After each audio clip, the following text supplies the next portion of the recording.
क्या कर रहे थे हम कर रहे थे intensity of electric field due to a charge metal sheet.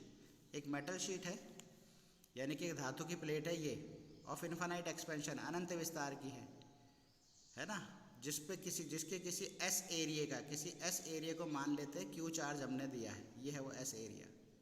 तो अगर एस एरिया को क्यू चार्ज हमने दिया है तो उसकी चार्ज डेंसिटी यानी कि पृष्ठ घनत्व, आवेश का पृष्ठ घनत्व sigma equals to Q upon S माना जाएगा, जिससे हम क्यू को सिग्मा के टर्म में ले पाते हैं, सिग्मा बराबर क्यू एस। और उसके बाद हमने क्या किया, माना हमें इस प्लेट से आर डिस्टेंस पर कोई पॉइंट पी है जहाँ पे हमें इंटेंसिटी ऑफ फील्ड यानी वैद्युत क्षेत्र निकालना है। लेकिन हम क्या देखते हैं, प्लेट तो दोनों साइड होगी ना, प्लेट के दोनों साइड उतनी ही डिस्टेंस पे आपको दो पॉइंट मिल जाएंगे, इसे कहते हैं सिमेट्रिक पॉइंट, एक इस साइड एक इस साइड। तो अगर आर दूरी पर बिंदु पी राइट साइड में है तो आर बिंदु पे पॉइंट पी लेफ्ट साइड में भी होगा, कॉल्ड सिमेट्रिक पॉइंट। तो उसको पी डैश कह दिया हमने, पी डैश नाम दे दिया कि अगर मुझे इस प्लेट से आर दूरी पर गणना करनी है तो इधर भी हो सकता है, इधर भी हो सकता है।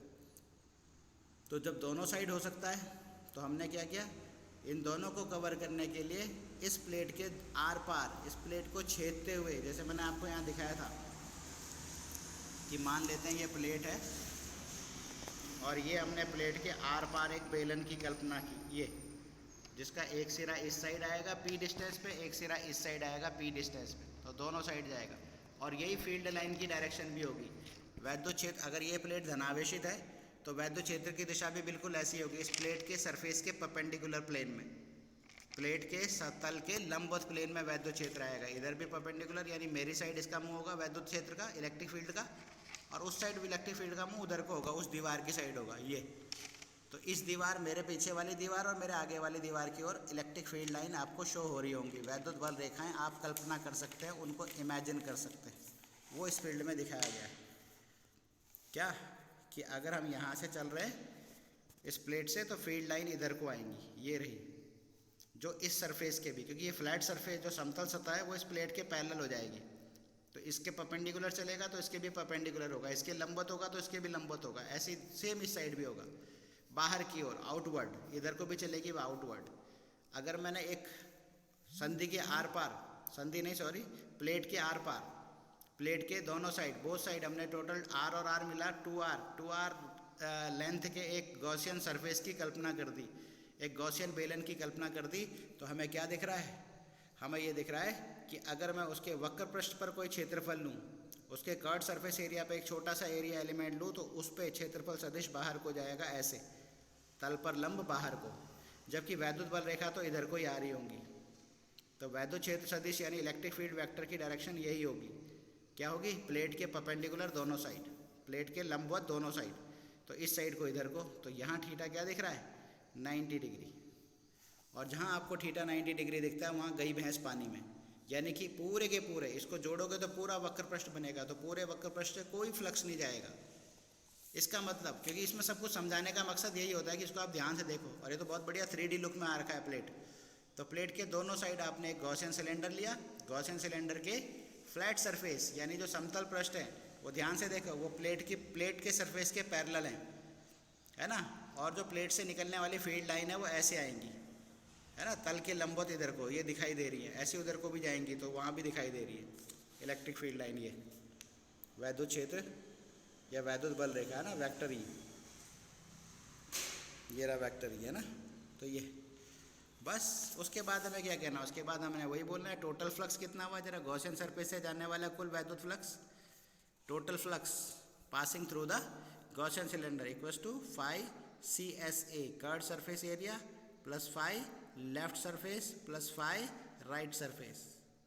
CSA का मतलब होता है वक्र पृष्ठ, है ना, left surface, left flat surface, right flat.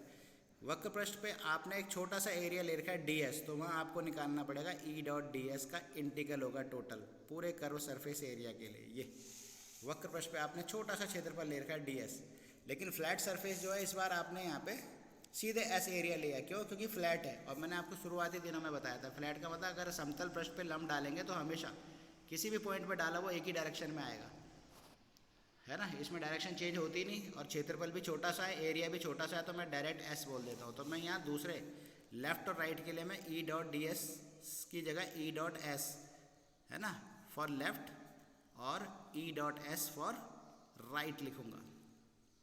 अगर मेरा मूड नहीं है, मैं ई डॉट डी एस भी लिखना चाहता हूँ तो भी गलत नहीं है, तो भी वही आना है। पहले डी एस करोगे उसका इंटीग्रल एस बोलोगे, एक ही बात है। लेकिन छोटा एरिया है इसलिए सीधे सीधे उसको ऐसे ही बोल दिया आपने। तो कर्व सरफेस पे ये हो जाएगा जीरो। क्यों हो जाएगा साहब जीरो? उसका कारण है थीटा का 90 डिग्री होना, है ना। लेफ्ट फ्लैट सरफेस पे देखोगे तो ई डॉट डी एस में देखो, E D S cos theta, E और डी एस दोनों एक ही डायरेक्शन में, दोनों एक ही डायरेक्शन में, तो ई D S cos E S cos theta यानी ई एस कॉस जीरो लिख लो, कॉस जीरो। और राइट में भी यही होने वाला है, राइट में भी दोनों सेम डायरेक्शन में, तो यहाँ भी ई एस कॉस जीरो ही आएगा। तो इस तरह से टोटल फ्लक्स कितना बना? टोटल फ्लक्स बना ट्वाइस ऑफ ई एस। भाई ये भी ई एस, ये 1 हो गया, ये भी ई एस, ये भी 1 हो गया। अब यहाँ फाई के लिए गॉस का प्रमेय ले लो अकॉर्डिंग टू गॉसेस थ्योरम, क्योंकि गॉस का एप्लीकेशन है तो गॉस का प्रमेय तो चाहिए। गॉस के प्रमेय के अनुसार हम फाई ई को हटा के रख सकते हैं क्यू अपॉन एप्सिलॉन नॉट, क्योंकि गॉस का थ्योरम यही कहता है कि अगर आप एक गॉसियन यानी काल्पनिक पृष्ठ लेंगे तो उससे जाने वाला कुल फ्लक्स यानी वैद्युत बल रेखाओं की संख्या, उसके भीतर उपस्थित आवेश का, यहाँ पे उसके अंदर चार्ज बढ़ा हुआ है। जब वो आर पार हमने बेलन लिया तो यहाँ पर इस छेद पे उसने चार्ज खा रखा है, प्लेट का इतना एरिया उसने कवर किया, तो इसका चार्ज Q है, इसका क्षेत्रफल S है। Q बराबर हम क्या लिख सकते हैं? Q बराबर हम लिख सकते हैं सिग्मा इंटू एस।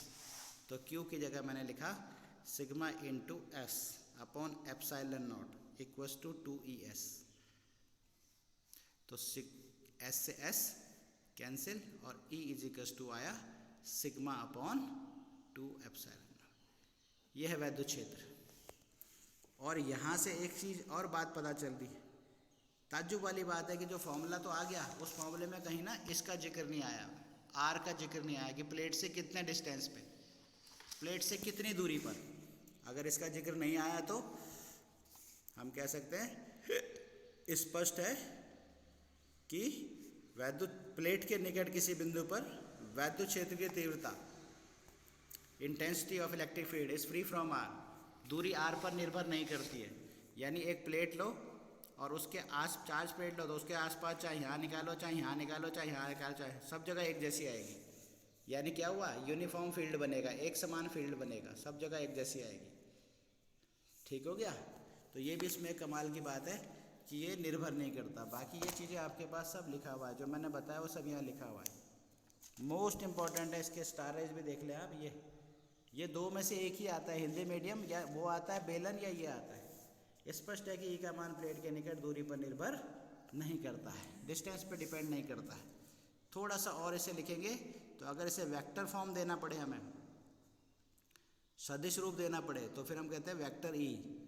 और वेक्टर में दो बातें होती है, उसका परिमाण जो मैग्नीट्यूड आपने निकाला है वो तो यही रहेगा सिग्मा अपॉन 2 एप्सिलॉन नॉट, और इसकी दिशा कहाँ है? तो दिशा रेडियली आउटवर्ड है, त्रिज्या की दिशा में बाहर। या आर जो आपने आर लिया था तब आप उसे वेक्टर मान के चलोगे तो आर की डायरेक्शन में है फील्ड, देखो ई की डायरेक्शन वही है जो आर की डायरेक्शन है, दोनों साइड। तो आप इसे वेक्टर फॉर्म में ऐसे कह सकते हो। ठीक है भाई, दैट्स इट। तो ये था हमारे पास